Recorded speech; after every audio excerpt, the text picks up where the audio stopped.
I've never had a real job. I've always been an entrepreneur. About 20 years ago, I started consulting with scale-up companies and then put some money into a startup and said, oh my God, I'm an angel investor. I better figure out what they do. And that's how I got into helping with startups. I'm John Seiffer, and I've always had companies. It's kind of like a disease. What I usually say to entrepreneurs that bring up Steve Jobs is, you're not Steve Jobs. What you think they need may be different than what they think they need, but even what they know they need. When you look at your company through the lens of output thinking, it will change how you promote people and how you scale your company. Fred DeLuca started Subway sandwiches in Bridgeport. International headquarters is now in Milford, up the road. Fred is on the Forbes 400 list. How many of you have eaten at a Subway? Looks like everybody. Raise your other hand if you can make a better sandwich than Subway. That is everybody. Now raise your hand if you're richer than Fred DeLuca.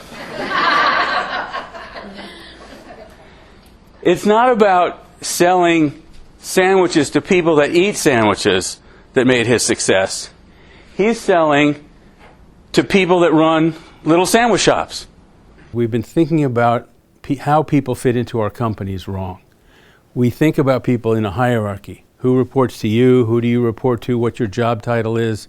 That's what I call org chart thinking. And that's all over job descriptions. But if you take a step back and you say, why would anybody hire somebody? Why do you hire anybody in your company? It's not to fill a hole in the hierarchy. It's not because there's a job title on a door somewhere and there's nobody behind that door.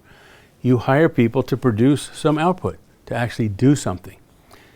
Org chart thinking thinks about people and that they produce outputs for your company.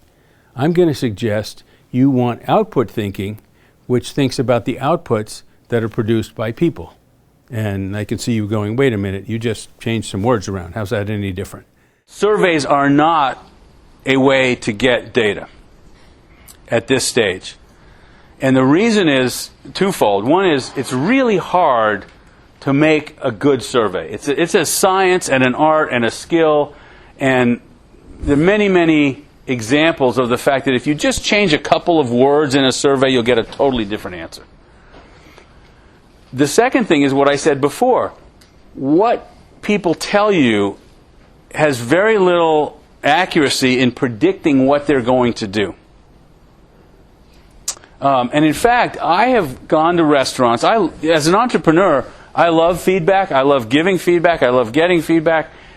So I try to give answers and feedback whenever I can. You go to a restaurant and you get this little piece of paper and it has 5 questions answered from 1 to 5. How was this? How was this? I have literally answered truthfully 4s and 5s, all the questions, and I would never go back to that restaurant again.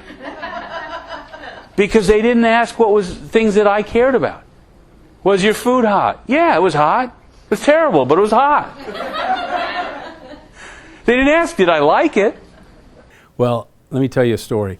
In 2008, there was a car dealership in Milford, Connecticut, where I lived. And with the recession coming, they had just started on an expansion project. Between the construction and the recession, they knew that if they didn't cut staff significantly, the whole company would be out of business. And yet they were paralyzed about who to cut because they were thinking about their organization as a group of people.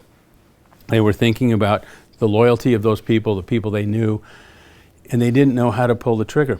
What changed their mind was they got a blank sheet of paper, they did a projection of what would the company look like given the recession, what would be the reduced sales, the reduced customer base. And then they said, what are the outputs that we need to serve that now reduced customer base? So they had a list of outputs. After they had this list of outputs, they could take the list of people that they had based on their capacity, their skills, etc. They could plug them in. And they knew who they had to produce those outputs. But they had to let the other people go.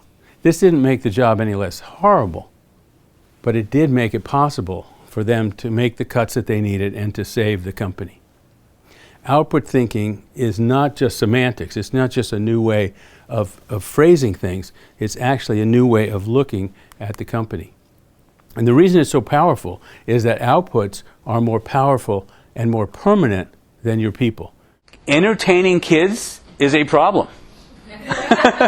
So let's take the word problem.